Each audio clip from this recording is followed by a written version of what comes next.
M doctor Isha Charaya, consultant gynaecologist and laparoscopic surgeon, Patel hospital Jalandhar. आज का जो हमारा टॉपिक रहेगा वो रहेगा फाइब्रॉइड के बारे में। फाइब्रॉइड हम क्यों डिस्कस कर रहे हैं? फाइब्रॉइड को हम इसलिए डिस्कस कर रहे हैं कि it is one of the most common tumour of the females.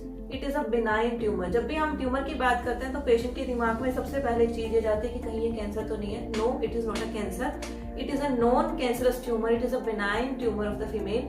और ये मोस्ट कॉमन ट्यूमर है in a female of the reproductive age group in the pelvis. तो यूजुअली ये जो फाइब्रॉइड्स होते हैं मसल लेयर से अराइज करते हैं।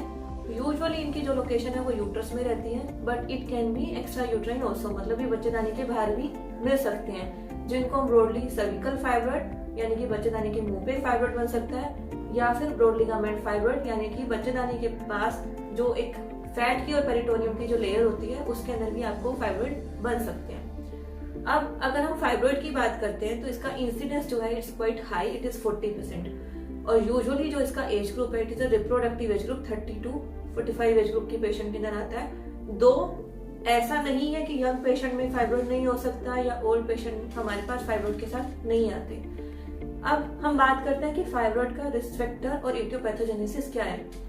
तो अगर हम फाइब्रॉइड की बात करें तो it is a tumour of young reproductive age group. अगर पेशेंट 20-35 के बीच में है तो वो पेशेंट फाइब्रॉइड के साथ हमारे पास प्रेजेंट करता है। उनमें ये सब चीजें क्यों रहती हैं? यूजुअली अगर आप यंग पेशेंट है, नली पैरस है, मतलब आपको कोई प्रेगनेंसी नहीं हुई है, आपके मिनार्की जल्दी अचीव हुए विच इज अर्ली मिनार्की, अगर आपको मेनोपॉज लेट हो रहा है तो उसके साथ आपके अंदर फाइब्रॉइड होने के चांसेस बढ़ जाते हैं। इसका एक जेनेटिक लिंकेज भी है। अगर आपके फर्स्ट डिग्री रिलेटिव यानी कि आपकी मदर में, आपके सिस्टर में फाइब्रॉइड की हिस्ट्री है तो आपके अंदर फाइब्रॉइड होने के चांसेस 2.5 टाइम्स हायर है as compared to the normal population. तो फाइब्रॉइड बनते क्यों है? फाइब्रॉइड जैसे मैंने बोला यूट्रस में या यूट्रस की बाहर की लेयर में बनते हैं which is arise from the muscle layer. तो यूजुअली जो फीमेल्स के अंदर हार्मोन, जो हम दो हार्मोन्स, मेजर हार्मोन्स की बात करते हैं, ईस्ट्रोजन और प्रोजेस्टेरोन, जिनका सोर्स ओवरी से निकलता है यानी कि अंडेदानी से निकलता है, उसके साथ स्टिमुलेशन होती है इन हार्मोन्स के साथ ही इन फाइबर्स की, और ये एक रसोली का ग्रुप ले लेते हैं। अगर हम बात करें इटियोपैथोजेनेसिस के बाद में कि इनके टाइप्स क्या हैं, टाइप्स के बारे में हमारे लिए जानना इसलिए जरूरी है क्योंकि इनके टाइप्स के ऊपर ही डिपेंड करता है कि हम इनका फर्दर ट्रीटमेंट क्या करने वाले हैं या पेशेंट की प्रेजेंटेशन क्या रहने वाली है।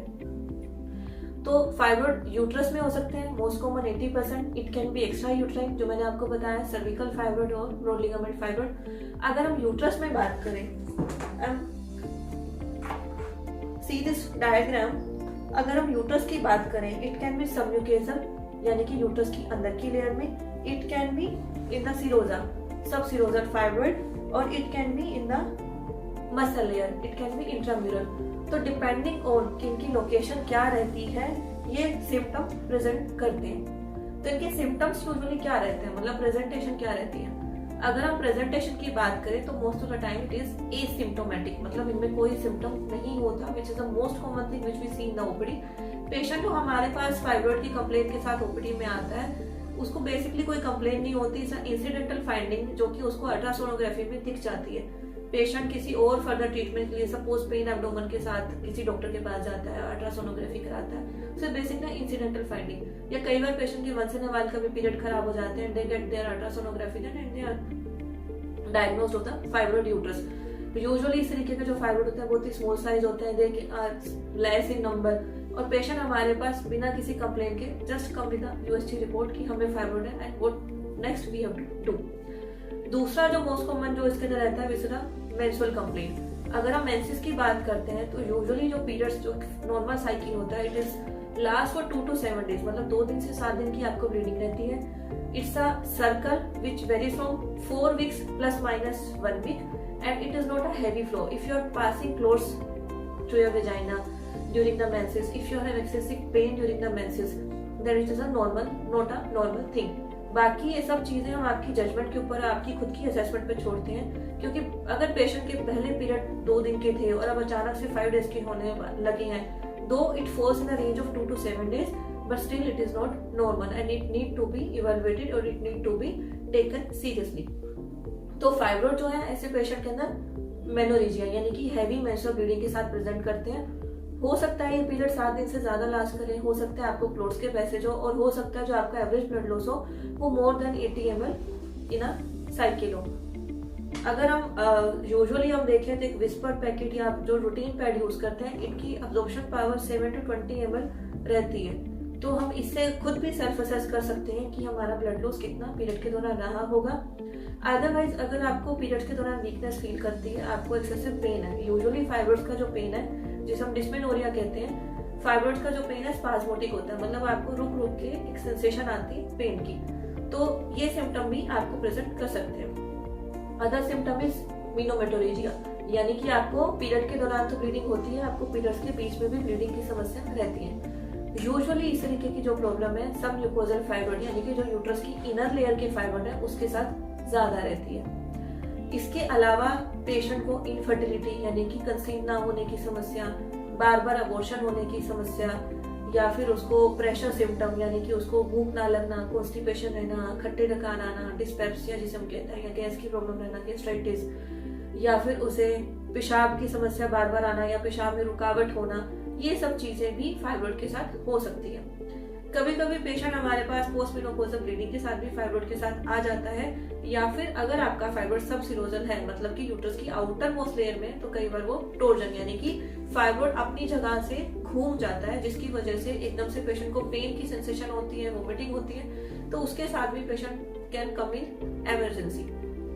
बहुत बार पेशेंट फाइब्रॉइड प्रेगनेंसी के साथ भी आते हैं, तो ऐसे पेशेंट में अबॉर्शन का रिस्क रहता है, और ऐसे पेशेंट प्रेगनेंसी के अंदर पेन की कंप्लेंट के साथ भी आ सकते हैं। हो सकता है कि उन्हें और कोई फर्दर कंप्लेंट ना हो।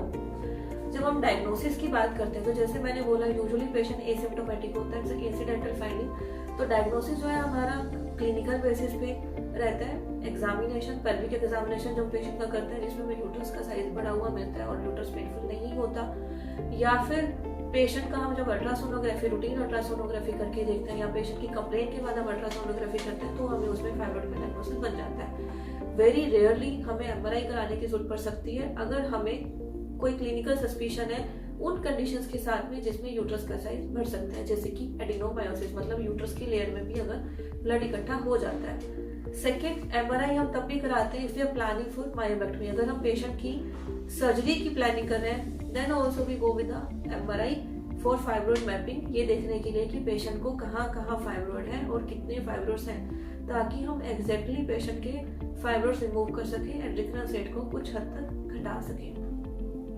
इसके अलावा एक और कैटेगरी है सबम्यूकोजल फाइब्रॉइड, जो कि रूटीन अल्ट्रासोनोग्राफी में और रूटीन क्लिनिकल एग्जामिनेशन में स्किप कर सकता है। See this is the inner most layer, ये जो फाइब्रॉइड है सबम्यूकोजल है। तो पेशेंट कई बार सबम्यूकोजल फाइब्रॉइड के साथ क्लिनिकल एग्जामिनेशन पे हमारे पास आ सकता है, वो वेजाइनल डिस्चार्ज की कंप्लेंट के साथ आ सकता है, और जब उनका एग्जामिनेशन करते हैं अगर ये फाइब्रॉइड काफी बड़े हैं और यूट्रस के नीचे की लेयर तक निकल गए, तो ये फाइब्रॉइड हमें सर्विक्स के थ्रू निकलते हुए इजीली विजिबल होते हैं और हम इन्हें रिमूव भी कर सकते हैं थ्रू वेजाइना। अगर पेशेंट के फाइब्रॉइड इतने बड़े नहीं है तो ऐसे पेशेंट हमारे पास कॉन्टिन्यूस पेन के साथ भी आ सकते हैं, कॉन्टिन्यूस ब्लीडिंग की कंप्लेंट के साथ भी आ सकते हैं।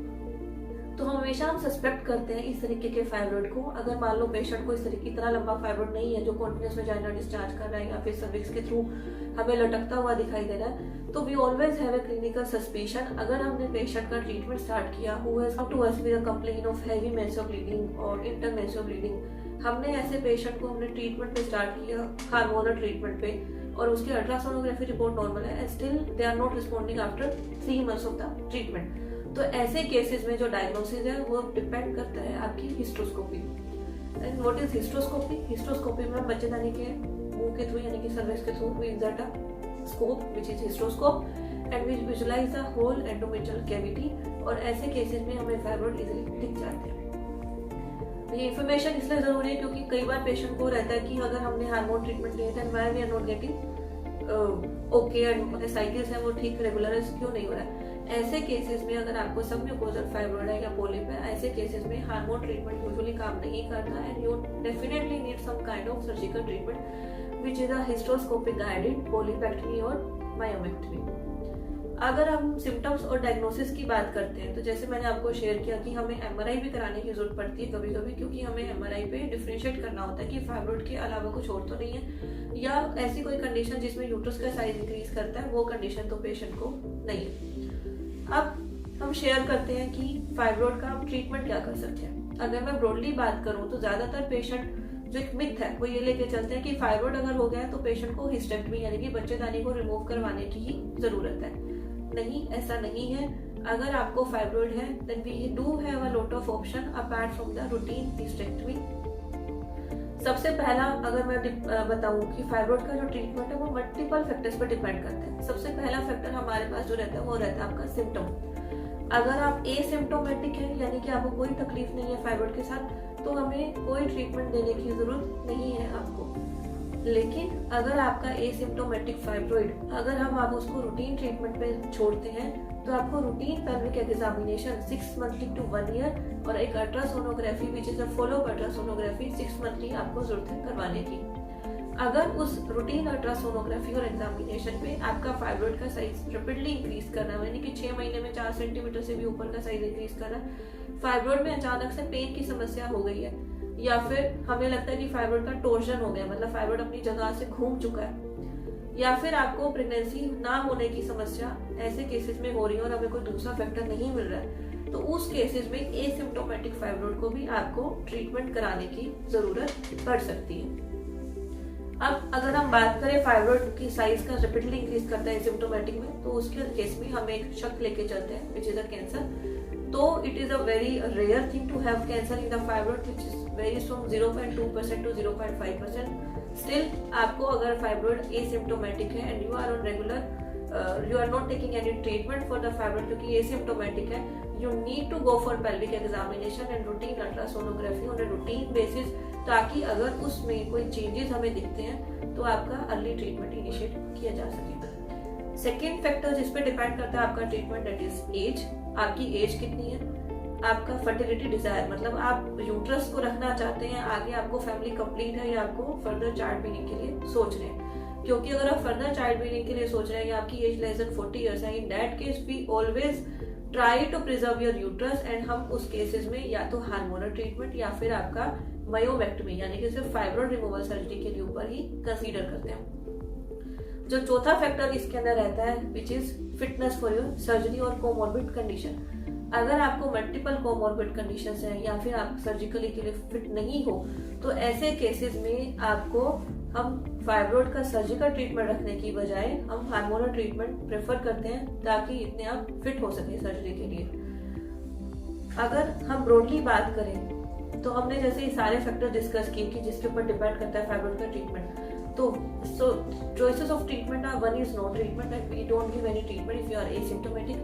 Second one is hormonal treatment. Hormonal treatment जो हम देते हैं वो तब देते हैं जब आपको हम सर्जरी डिले करना चाहते हैं, हम सर्जरी पोस्टपोन करना चाहते हैं, आपकी फिटनेस पूरी नहीं है सर्जरी के लिए, या फिर आपका खून कम है, हम चाहते हैं कि आपका खून बिल्डअप कर जाए, पेशेंट की विश या पेशेंट की डिजायर नहीं है फर्टिल इसके लिए सर्जरी के लिए। तीसरा जो ट्रीटमेंट जो मेन स्टे ऑफ ट्रीटमेंट है it is surgical which is in form of myomectomy और हिस्टेक्टमी। हिस्टेक्टमी मतलब पूरा uterus removal surgery which we consider in a symptomatic fibroid more than 40 years of age group. अगर आपको symptomatic है, आप कम age group की है, आप फर्टिलिटी प्रिजर्व करना चाहते हैं, आपकी विश नहीं है यूट्रस को रिमूव करवाने की, then we consider in that case for the myomectomy. Myomectomy के लिए जैसे मैंने आपको बोला, अगर आप मायोमेक्टमी प्रेगनेंसी ना होने के लिए करा रहे हैं या फिर मायोमेक्टमी रूटीन भी आप करा रहे हैं, तो मायोमेक्टमी की यूजुअली जो टाइमिंग है मेंसेस के बाद रखते हैं। हम इसके पहले आपका एमआरआई कराते हैं to rule out some other factor and to see कि आपको कितने फाइब्रॉइड, कितने नंबर ऑफ फाइब्रॉइड और कितना उनका साइज है। दूसरा, अगर आप फर्टिलिटी के कंसर्न के साथ फाइब्रॉइड के लिए सर्जरी करा रहे हैं तो उस केस में हमें ये देखना जरूरी है कि आपके बाकी कोई फैक्टर तो नहीं है जिसकी वजह से आपको इनफर्टिलिटी है, जैसे कि आपकी ट्यूब्स तो ब्लॉक नहीं है, आपके हस्बैंड का सीमन में कोई प्रॉब्लम तो नहीं है, you are not suffering from thyroid disorder, और you are not suffering from the diabetes, और you are not suffering from tuberculosis. In India हमारे ट्यूबरक्लोसिस को भी रूल आउट करना इज वेरी नेसेसरी। तो ये सब फैक्टर्स के side by side rule out करना जरूरी है, क्योंकि हम अकेले फाइब्रॉइड को इस चीज के लिए रिस्पॉन्सिबल नहीं मान सकते। अगर हम मायोमेक्टमी की बात करें तो it's not only a open procedure, we can do it by hysteroscopy मतलब दूरबीन बच्चेदानी के through, we can do it by the laparoscopic method, or we can do by the vaginal myomectomy, or we can do an open abdominal myomectomy. So these are the various ways by which we can do myomectomy. अगर हमारा patient fit नहीं होता है for the surgery और patient के fibroid symptomatic है, then there are multiple non invasive और less invasive treatment option for the fibroid which include uterine artery embolisation, मतलब हम आपके यूट्रस की जो मेन खून की नलकी है उसे ब्लॉक कर सकते हैं, which is the first option. Second option is laparoscopic myolysis, मतलब हम लेप्रोस्कोपी के थ्रू आपके जो फाइब्रॉइड है उसको पिघाल सकते हैं। Third option is MRI guided focus ultrasonography, तो इससे भी हम आपके फाइब्रॉइड के साइज को कम कर सकते हैं। But there are limitations, if you are planning to have pregnancy then in that case you can't go with this less invasive option. So basically जब भी हमारे पास कोई पेशेंट आता है तो we always think of all the factors, we see her age, we see her symptoms, we see her HB level, we see her general condition, we see her medical condition की whether she is not suffering from some other medical condition जिसकी वजह से she is not fit for the surgery, और उसका desire for the fertility। तो इन सब के basis पे and the location of the fibroid which is also one of the most important thing, हम डिसाइड करते हैं कि हमें पेशेंट का जो ट्रीटमेंट है हम कैसे इनिशिएट करना है और हमें क्या स्पेसिफिक ट्रीटमेंट देना है, बिकॉज सारे फैक्टर्स को मिला के is always a patient specific treatment, patient to patient it will vary. तो हम जो ट्रीटमेंट है हर पेशेंट के लिए डिजाइन करते हैं।